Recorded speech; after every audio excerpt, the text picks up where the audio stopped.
మనం జరుపుకుంటూ మన జాతికి ఒక జవాన్ని ఇచ్చి ముందుకెళ్తున్నామని చెప్పుకోవచ్చు.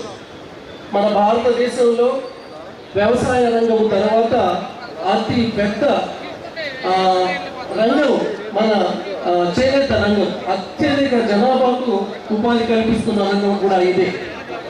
మరి ఈ రోజు జాతీయ చేనేత దినోత్సవంగా ప్రకటించడానికి మన ధర్మవరంలో జరగబోయే అభివృద్ధి కానీ చేనేత పరిశ్రమలో దాంతోపాటు మనం పడుతున్న కష్టాలని ఒక చర్చా వేదికలాగా ఈరోజు ఇక్కడ పెట్టుకొని దాని గురించి ఇక్కడ రేపు పొద్దున జరగబోయే మంచి గురించి మీకు చెబుతూ మరి దాంతోపాటు వచ్చే లబ్ధి ఏ రకంగా ఉంది ప్రతి చేనేత కార్మికుడికి ఈ కూటమి ప్రభుత్వం వచ్చిన తర్వాత గతంలో ఏ రకంగా లబ్ధి చెందారు, లేకుంటే ఇప్పుడు ఏ రకంగా డిఫరెంట్గా మీ మీద ఆలోచన ఎంత దృష్టిలో పెట్టుకొని మేము ముందుకు వెళ్తున్నామనే విషయాన్ని పూర్తి స్థాయిలో ఇప్పుడు దాకా పెద్దలందరూ కూడా చెప్పడం జరిగింది. అందులో ముఖ్యంగా ఈ కూటమి ప్రభుత్వం వచ్చిన తర్వాత దాదాపు సంవత్సరం కావస్తుంది. వాస్తవంగా చెప్పాలంటే మా ధర్మవరంలో చేనేత కార్మికులందరూ కూడా ఎప్పుడెప్పుడు గతంలో నేతన్న నేస్తం వచ్చేది, ఇప్పుడు నేతన్న భరోసా మాకు ఎప్పుడు వస్తుంది, ఎప్పుడు ఈ కుటుంబ ప్రభుత్వం మాతో పాటు కలిసి మమ్మల్ని ముందుకు నడుపుతుందని చెప్పి మనం ఇన్ని రోజులు చూసిన రోజు దగ్గరికి వచ్చేసింది. గతం నిన్న మనం చూసినట్లయితే మనకు ఐఎన్పిఆర్ మినిస్టర్ గారు బయటకు వచ్చి 25,000 రూపాయలు ప్రతి చేనేత కుటుంబానికి అందిస్తారని చెప్పిన తర్వాత వాస్తవంగా మీరెట్లా ఫీల్ అయ్యారో నాకు తెలియదు, కానీ నాకైతే చాలా ఆనందం వేసింది. ఎందుకంటే గత వారం 10 రోజుల నుంచి మన టౌన్ అంతా కూడా మీ సమస్య మా బాధ్యత అని చెప్పని మినిస్టర్ గారు మరి మధుసూదన్ గారి సపోర్ట్తో ఈరోజు ఆ కార్యక్రమాన్ని ముందుకు తీసుకెళ్తుంటే ఏ వార్డులోకి వెళ్ళినా మనం ముఖ్యంగా కనపడుతున్న సమస్య, చాలా మంది చేనేతలు అడుగుతున్న సమస్య ఏంటంటే ఈరోజు పెట్టుబడులకు మేము ఇబ్బంది పడుతున్నాం, మాకు ఎప్పుడు గవర్నమెంట్ నుంచి సహకారం అవుతుంది అని చెప్పి ప్రతి ఒక్కరూ అడిగిన పరిస్థితి. ఎక్కడికి వెళ్ళినా మన మినిస్టర్ గారు మన టౌన్లో పాదయాత్ర చేసినప్పుడు కూడా చాలా మంది చేనేతలు ముందరికి వచ్చి సార్ మాకు ఈ సమస్య ఉంది, దయచేసి మా సమస్యను పైదాకా తీసుకెళ్ళండి, పైకి వినిపించి మాకు అందించాల్సిన సహకారాన్ని మాకు అందేలాగా చేయండి అని చెప్పి వారందరూ కూడా వారి సమస్యను మొరపెట్టుకున్న పరిస్థితి. మరి ఇవన్నింటినీ కూడీకరించుకొని నిన్న జరిగిన మనకు క్యాబినెట్ లో కూడా దీని గురించి బ్రహ్మాండమైన డిస్కషన్ తో సార్ ద్వారా కూడా అన్నగారి ద్వారా కూడా ఆ సమస్యని పై వరకు చంద్రబాబు నాయుడు గారి వరకు కూడా తీసుకొని వెళ్ళి దాన్ని సాధించుకొని తీసుకొచ్చామంటే ఖచ్చితంగా ఈ కూటమి ప్రభుత్వం మన చేనేతల మీద ఏ రకంగా చిత్తశుద్ధి ఉందనే విషయాన్ని కూడా మనకు పూర్తి స్థాయిలో అర్థమవుతుంది. మంత్రి గారు సత్యకుమార్ యాదవ్ గారికి, కొరటాల శ్రీరామ్ గారికి, చిరక మధుసూదన్ రెడ్డి గారికి, జయశ్రీ గారికి, ఆర్టీఓ గారికి, ఇప్పుడున్న అధికారులందరికీ, అలాగే ప్రజలందరికీ నమస్కారాలు. ఇప్పుడు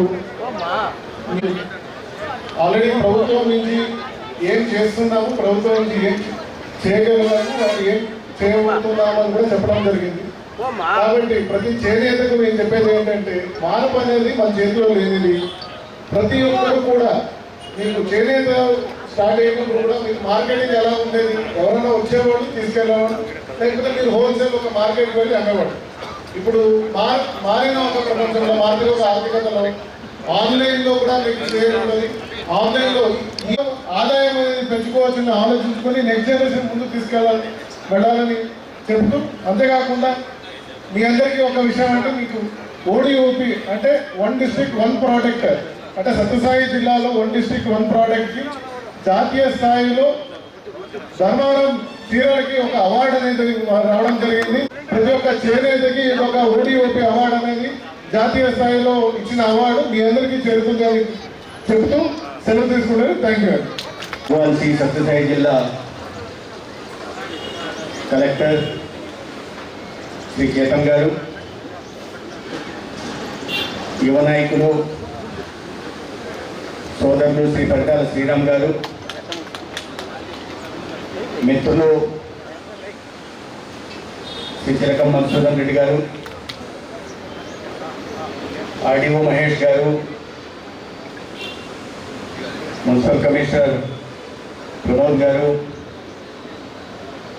ఏడి మురళీకృష్ణ గారు, వెంకట సుబ్బయ్య గారు,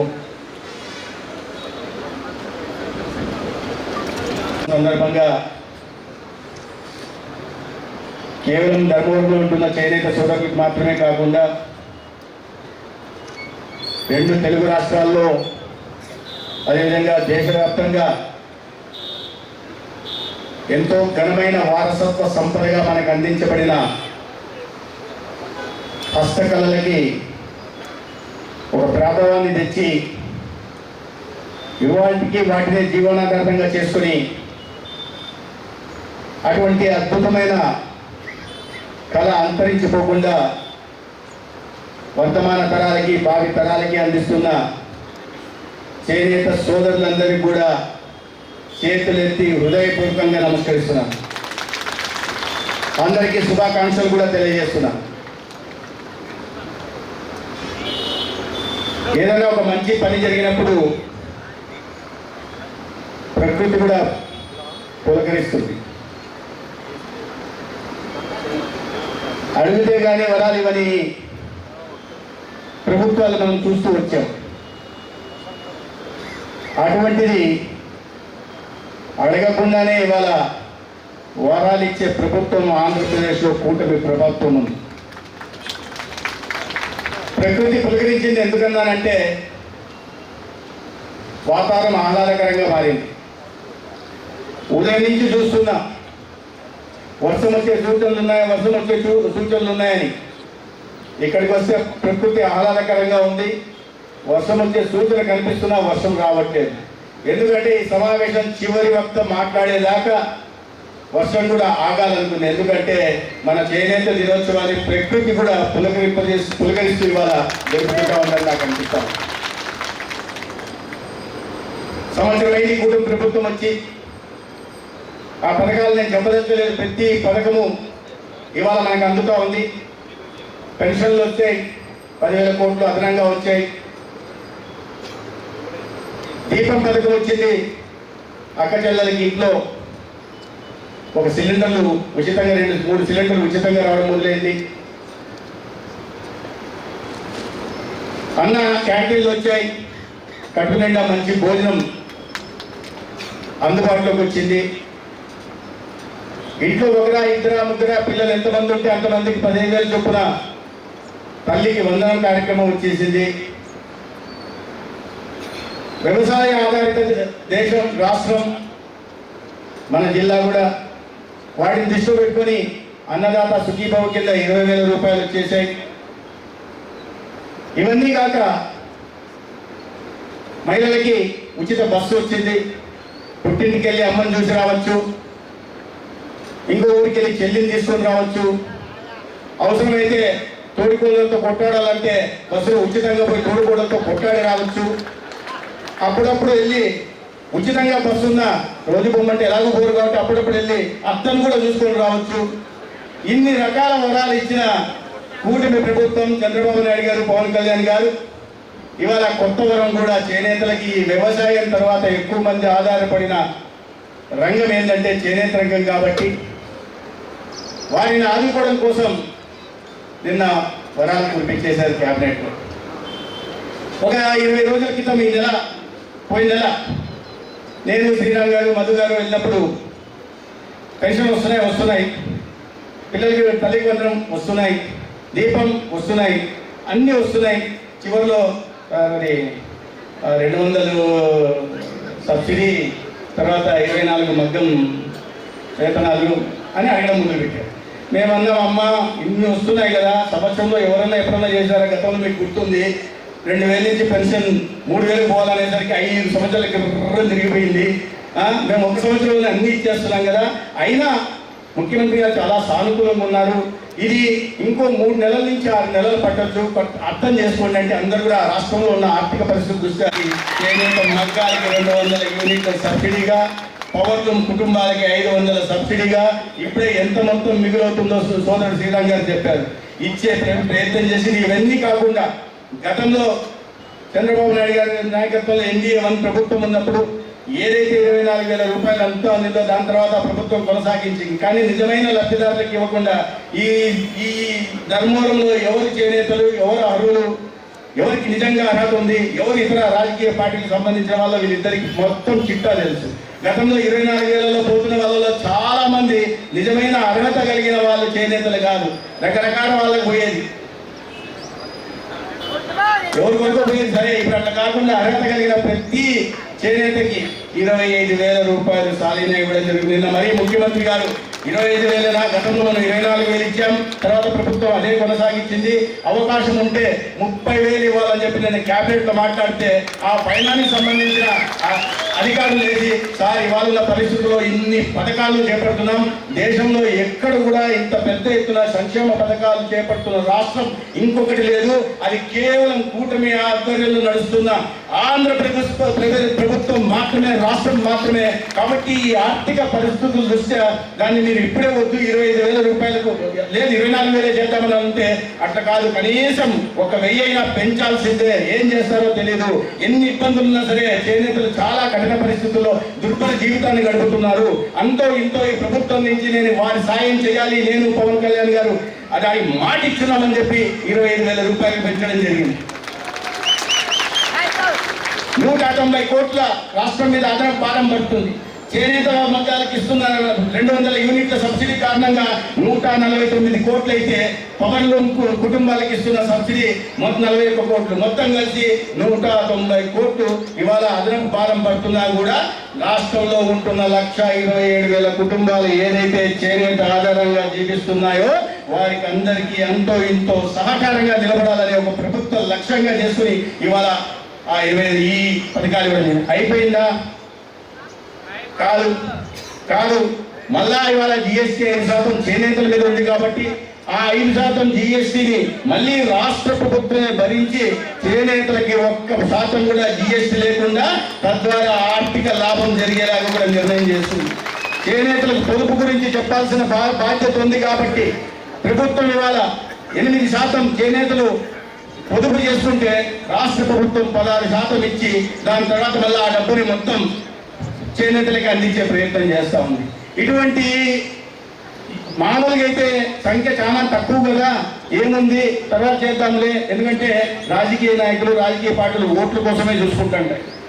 ఓట్లు ఎక్కువ ఉన్న సంఖ్య చూస్తే వాటికి మాత్రం ముందు చేద్దాం, తర్వాత చూద్దాం, గాలి వదిలేద్దామని గతంలో మనం చూసాం, అటువంటివే జరిగాయి. కానీ ఇక్కడున్న ప్రభుత్వం ఓటు ఆధారంగా కాకుండా నిజంగా ఎవరి జీవితాల్లో వెలుగులు నిండాలో, ఎవరైతే దుర్భర పరిస్థితుల్లో ఉన్నారో వారి జీవితాలు మెరుగుపరచడం కోసమే ఒక ధ్యేయంగా పనిచేసే ప్రభుత్వం కాబట్టి ఇవాళ అటువంటి ఆలోచన లేకుండా ఎంత ఆర్థిక భారం ఉన్నా భరించడానికి ప్రభుత్వం సిద్ధపడి ఇవాళ ఇప్పుడు చేస్తా ఉంది. 1వ తారీఖు జీతాలు వస్తున్నాయి. గతంలో మీకు తెలుసు, వస్తే వచ్చేవి లేకుంటే లేదు, అకౌంట్లో పడుతున్నాయి. బట్టలు నొక్కుంటున్నామని రోజు బట్టలు నొక్కే పని చేయడంలే, కానీ అకౌంట్లో మాత్రం డబ్బులు పడుతున్నాయి. ఎక్కడ కూడా ఒక చిన్న కంప్లైంట్ ఎవరి దగ్గర లేకుండా ఇవాళ ఈ కూటమి ప్రభుత్వం ఆ రకంగా సహకారం అందిస్తూ ఉంది.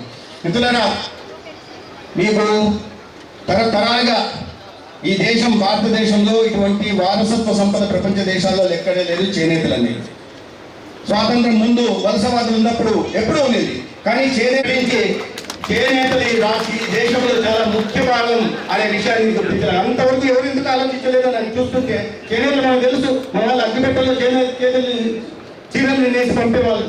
ధర్మవరంలో మ్యూజిక్ అనుగుణంగా చీర డాన్స్ చేసేదంట. అటువంటి అద్భుత కళా నైపుణ్యం ఉండేదట. అటువంటి దీన్ని గుర్తించడానికి కూడా మన ప్రభుత్వాలు ఎందుకు ఆలోచించలేదు? కానీ చేనేతల గురించి దేశ ప్రధానమంత్రి ఆలోచించే ఒక జాతీయ అందరికీ దినోత్సవాలు ఉన్నాయి, మరి చేనేతలకు ఎందుకు ఉండకూడదు అని చెప్పి జాతీయ చేనేత దినోత్సవాన్ని ఆయన ప్రకటించారు. దాని కారణంగా వాళ్ళ 11వ జాతీయ చేనేత దినోత్సవాన్ని మనం జరుపుకుంటున్నాం. అదే రకంగా చేనేతల కండగా నిలబడడం కోసం ఆర్ఎంఎస్ఎస్ కింద రా మెటీరియల్ సప్లై స్కీమ్ కింద ఇవాళ 15% సబ్సిడీతో నూనెలు కానీ లేదా కెమికల్స్ కానీ లేకపోతే ఇచ్చే ప్రయత్నం చేస్తున్నారు.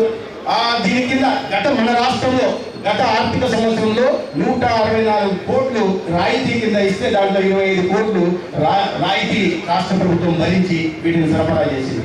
అదే కాకుండా నేషనల్ హ్యాండ్లూమ్ డెవలప్మెంట్ ప్రోగ్రామ్ కింద మన రాష్ట్రంలో 10 క్లస్టర్లు నడుపుతా ఉంది.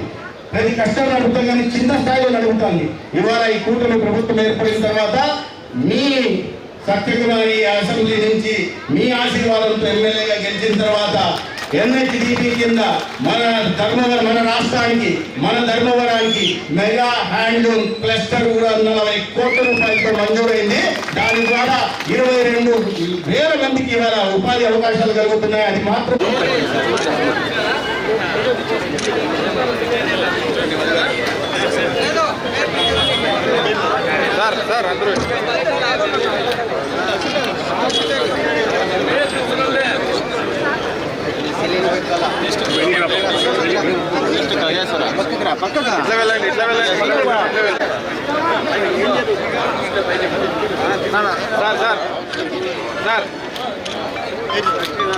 సైదం కాంతం